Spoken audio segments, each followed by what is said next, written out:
Eh bien, salut à tous les amis, on se retrouve pour cette nouvelle série qui est Luigi Mansion. Ça se passe sur GameCube et comme vous pouvez le voir en bas de l'écran, c'est marqué 2001-2002. C'est un jeu qui date, mais du coup que je fais cette série par rapport à l'actu 3DS, car comme vous le savez au moment que vous allez voir cette vidéo, le premier Luigi Mansion, donc cette version-là, est dispo sur 3DS. Ils ont fait une réédition 3DS. Donc pour tous ceux qui ne connaissent pas le jeu, je vais faire cette série-là. Je vais peut-être pas aller jusqu'au bout du jeu quand même, parce que bon, je voudrais passer à d'autres choses aussi pour vous montrer plein de choses. Et puis bah, pour tous ceux qui le connaissent, le redécouvrir, quoi. Alors après, quand je dis j'irai peut-être pas jusqu'au bout du jeu, il y a le peut-être. Hein.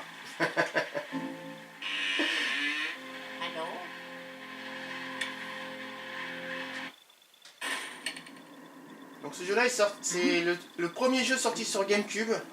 Ça servait en fait de vitrine technologique pour montrer les capacités du GameCube à l'époque.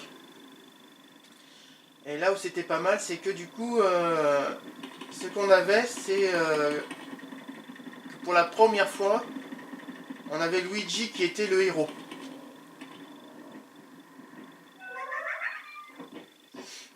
Et cette fois-ci, c'était Mario à aller sauver. Alors que d'ordinaire, bon bah c'est soit lui, c'est soit Peach, c'est soit des Toads, c'est des Luigi, enfin, c'est tout le monde à sauver, mais c'est Mario qui va sauver. Et là, cette fois-ci, c'est Luigi qui s'en charge.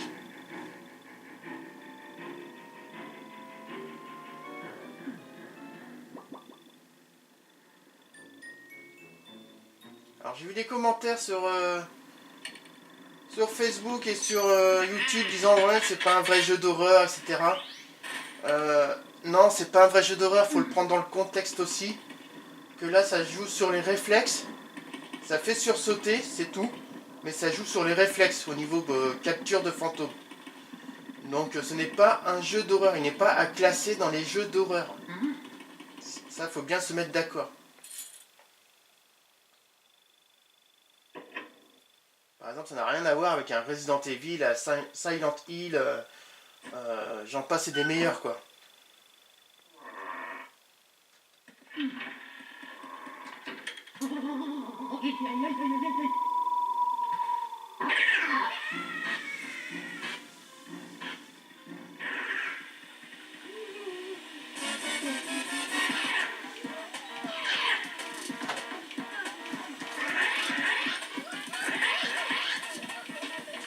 Pour cette première vidéo, je vous passerai pas du coup le mode entraînement.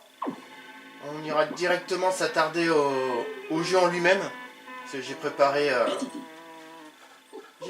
en off les niveaux. Comme vous avez pu voir au début, j'ai préparé j'ai deux sauvegardes différentes. Je me suis amusé à refaire le jeu pour vous faire, on va dire entre guillemets, des vidéos propres où je suis pas en mode galère pour trouver les embranchements.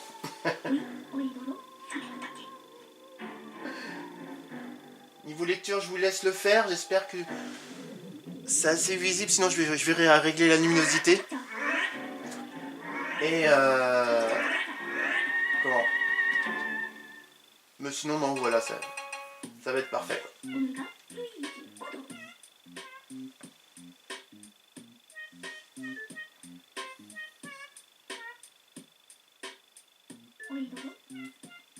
Bon, je pense que le professeur Catastrophe, en fait, c'est un vieux Pikmin qui s'est échoué sur Terre.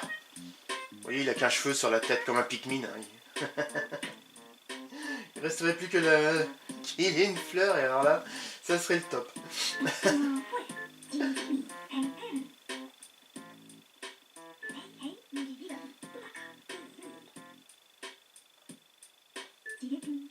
Par contre, je sais pas si vous avez déjà vu mes vidéos sur Pokémon le souffle des ténèbres, qui est sorti sur GameCube également, où les scientifiques du coup sont on va dire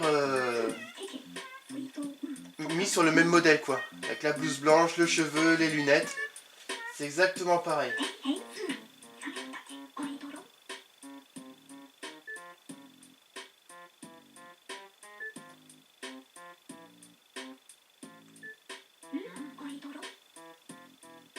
Essayez de ne pas appuyer trop vite au niveau des lectures pour que vous ayez le temps de le lire.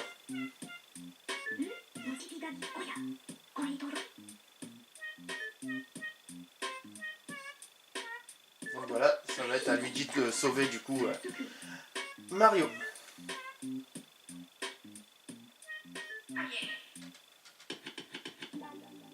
Voilà les commandes standards. Donc du coup ouais, on voit bien que bon, je les change pas en fait.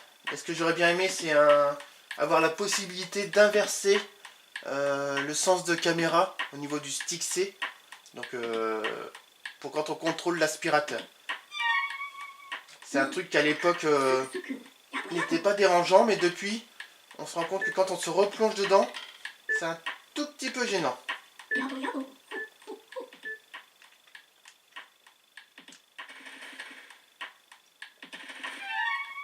Alors non, ça on garde, ok.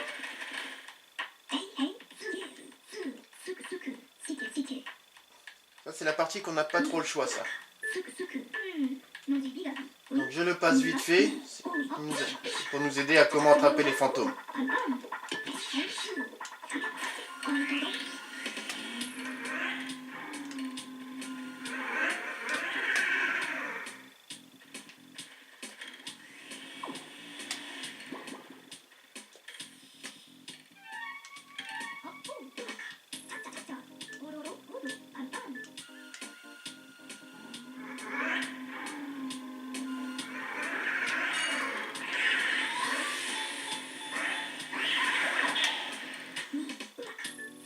Voilà.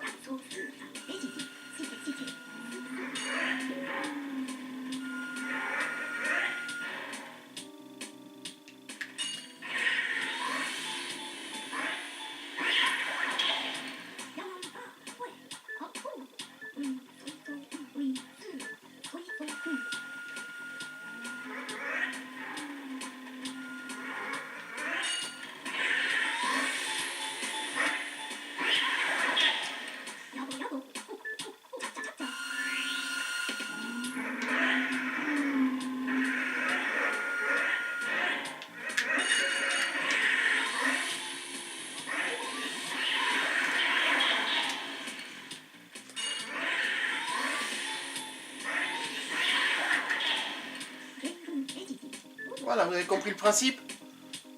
On éclaire et dès qu'on voit son cœur, on l'aspire.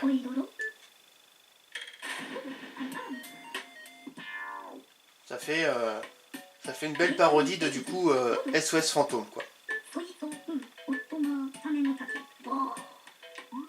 on va pas aller à la galerie, on va aller tout de suite au jeu. Donc, au manoir.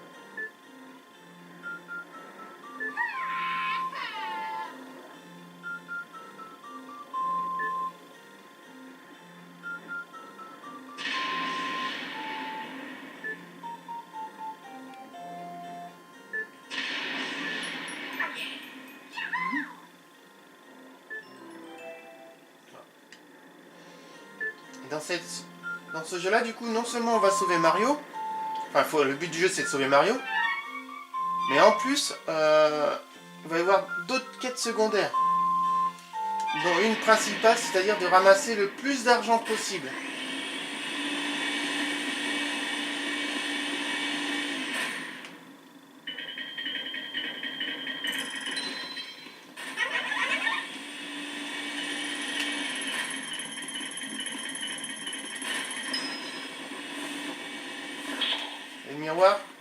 Le miroir, en fait, dans le jeu, il sert comment dire, à se téléporter d'un endroit à l'autre. Au bout d'un moment, quand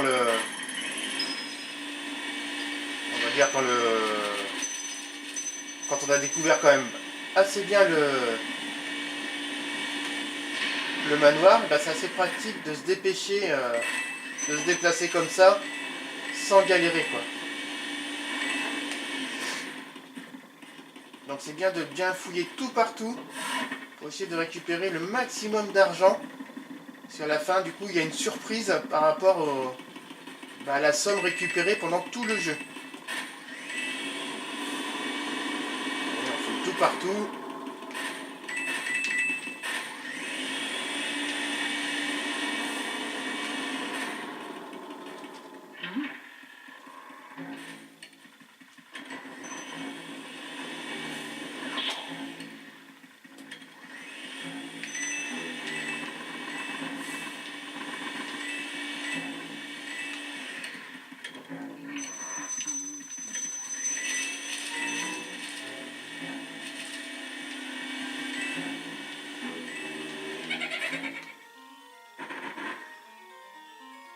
Oula.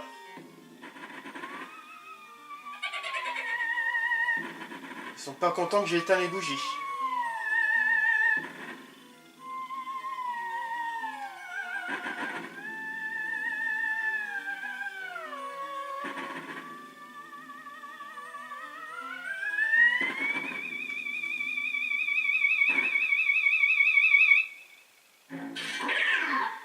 On peut pas dire qu'ils soient quand même très accueillants.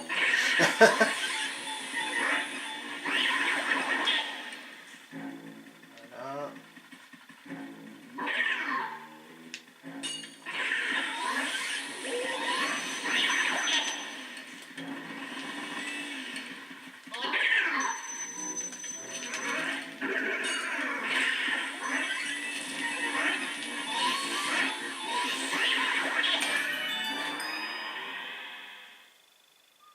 Donc voilà les amis, vous avez vu, j'ai remis la pièce en... la lumière est revenue, la lumière fut. Et en fait, il va falloir éclairer tout le manoir.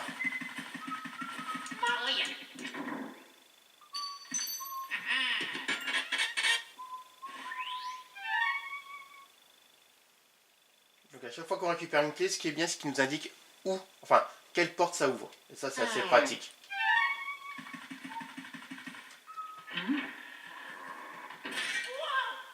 Ah. Là, on peut pas retourner en arrière, comme vous pouvez le voir. Ils ont bloqué la porte.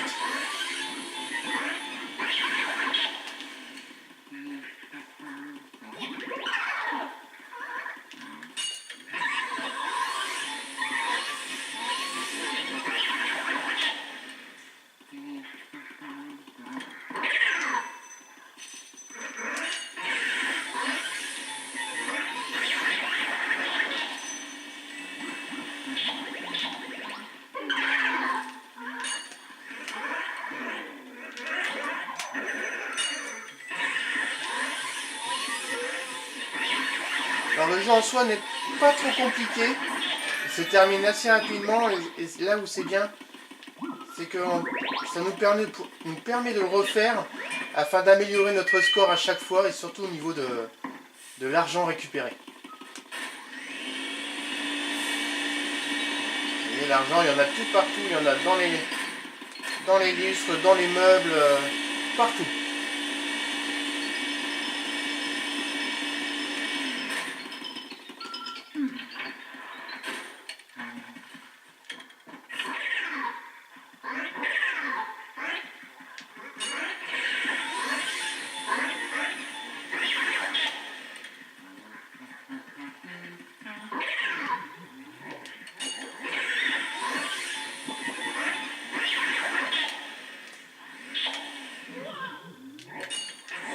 Allez, 40 points celui-ci. On va essayer de faire un perfect dessus. Il résiste, mais on l'a eu.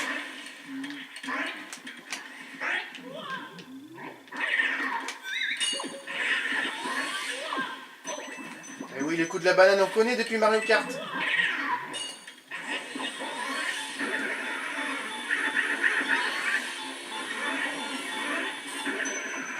Ouais, j'aurais dû attraper le petit en premier.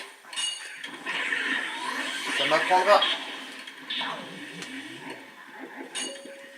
Ah.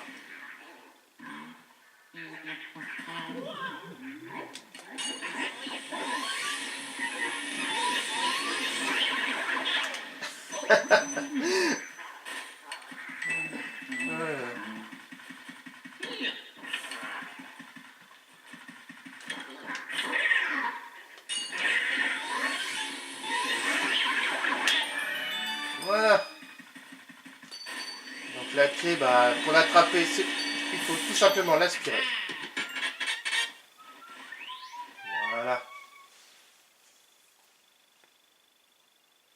Donc là, on va aller à côté parce que du coup, bah, faut quand même pas oublier que faut sauvegarder quand même régulièrement dans ce jeu-là.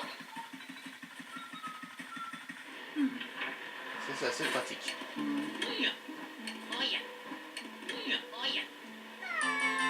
Un deuxième toad. Alors les toads, ils servent à sauvegarder, comme vous avez pu voir avec le premier toad qu'il y avait à l'entrée du manoir. Donc c'est bien de tous les trouver, comme ça fait des points de sauvegarde un peu partout dans le jeu. Et ça c'est pratique.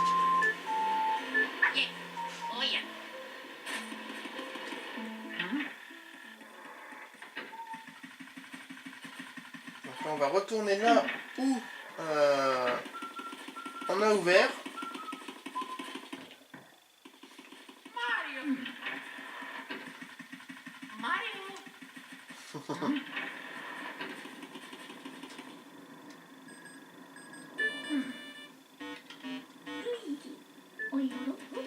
Alors, qu'est-ce qu'il veut?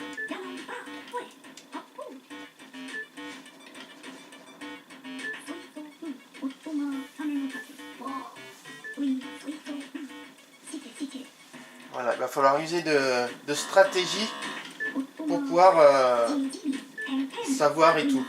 Savoir comment faire apparaître les cœurs des fantômes pour pouvoir les éclairer et les aspirer. Donc il nous dit que si on est bloqué, bah, qu'on peut utiliser la caméra du coup, en appuyant sur X, et on va dire scanner son cœur qui nous donnera un indice pour savoir quoi faire. Si jamais on ne sait pas.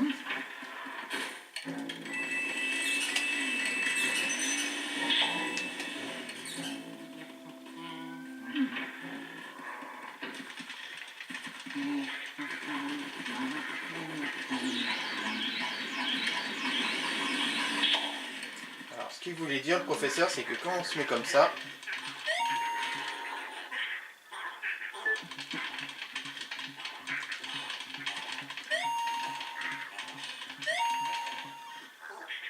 oh oh, vas-y, essaye de me trouver.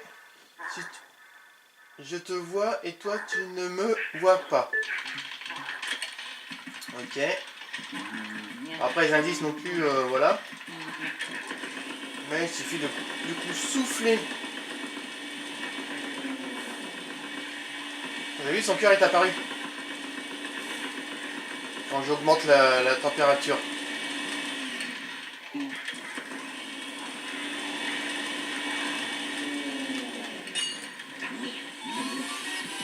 Bon là, les personnages comme ça, c'est assez délicat de faire un perfect. En plus, vous avez vu, il lâche des perles. Et du coup, plus on arrive à le garder longtemps avec l'aspirateur, plus les perles sont grosses. Et vous avez vu le champignon aussi, là, c'est un champignon pour les connaisseurs. Dans Mario, les champignons comme ça, ce sont des champignons nocifs. Et du coup, dans Luigi, bah, ça nous fait perdre notre aspiration. Et là, je suis assez content, j'ai mis un perfect, j'avoue. Allez, on va se faire une dernière salle, puis on va s'arrêter là. C'est vrai qu'on a perdu beaucoup de temps avec le début du jeu. Après, c'est normal, mais vous verrez dans les prochaines vidéos, tout ira beaucoup plus rapide. Enfin, ce sera beaucoup plus rapide pour avancer dans le jeu.